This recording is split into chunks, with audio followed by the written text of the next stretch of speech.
Thanks for watching this episode of Adult Autism with William. I'm William O'Flaherty, and the following is an excerpt from the Chatty Auties Show, where I'm the co-host. At the time this is released, the Chatty Auties Show has yet to debut on YouTube, so this is a special preview of a silly segment called Down the Rabbit Hole, where an initial topic is picked, and then we see what else comes to mind in a 5-minute period. Learn more about the Chatty Auties Show at the end of this excerpt. You know what? That reminds me. Oh, that's right. Time for Down the Rabbit Hole, where we take 5 minutes to talk about whatever pops into our head at random and challenge you to connect the dots, because in our heads it makes perfectly good sense. All right, and so we decided to tease off of or use a springboard off of the last time we talked about parrots, and one of the things that came up was Amish. And so that reminded me then that the fact that I don't now currently live in Pennsylvania, but I have, and that, of course, Pennsylvania is more known for the Amish. And so from there, in terms of places that we've been, and you immediately told me that you had been somewhere where Amish are. Tell us about that. Yes. So I grew up loving to read Amish novels. Maybe some of you guys know the Beverly Lewis novels. She was originally Amish, and then she created a whole line of fiction books from her life there. And I loved those. So when I was a little girl, well, teenager, I wouldn't say little girl, but a teenager, I always dreamed to live in or live somewhere around Amish country. So God was really cool and gave me the opportunity to live right outside of the Amish community in Lancaster, Pennsylvania, many years ago when I first got married to my first husband. And it was an amazing experience. Not only was the land and trees and hills and everything just gorgeous, the trees up there in the fall are the most vibrant colors you can even imagine. But we would go to church and we would be right behind buggies, horse and buggies all the time. Like everywhere you go, you would be sitting behind them while you're going to church. So it's a wonder we wouldn't be late for church as often as we were. It wasn't a traffic jam because of the cars or road construction.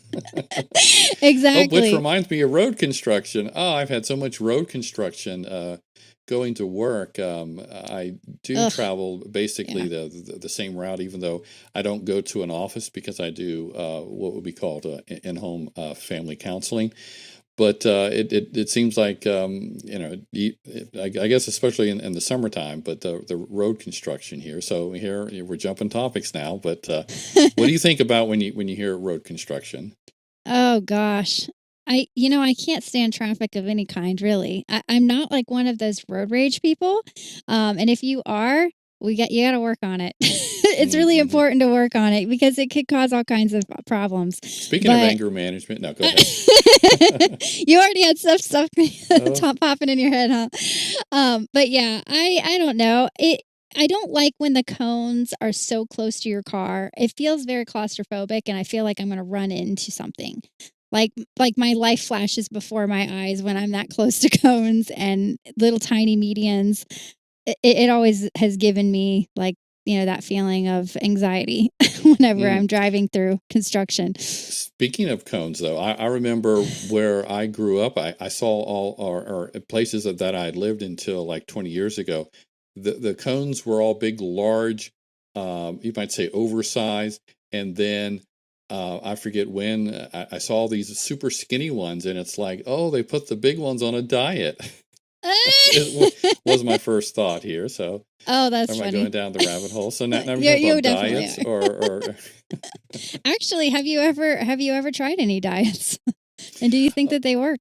Oh, well, I actually, I don't know if you knew this about me, but when I went to college, I went to study nutrition, and we got 70 seconds here left. But yeah, so I, early on, the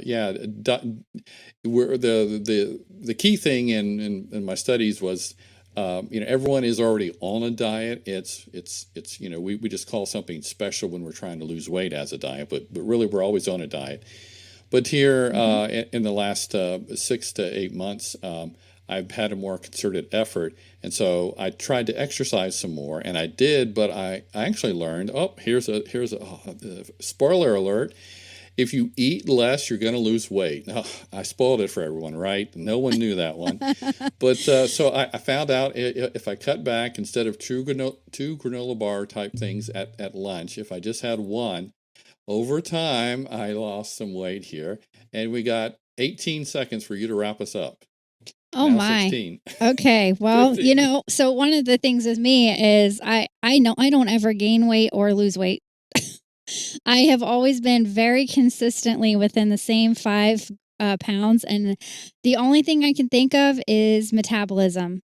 The way that I've eaten over the years, where I eat That's very our time. slow. I don't know if you could hear it. I love that segment.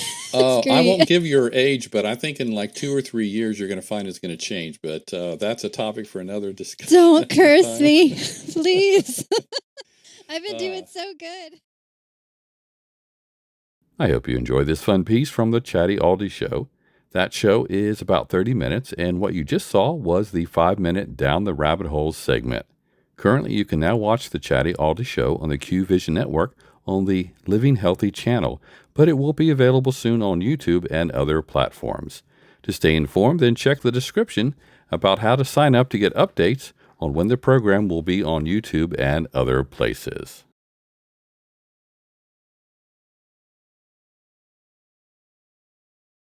I'm William O'Flaherty. Thanks for visiting my channel. Please consider liking and or sharing this video.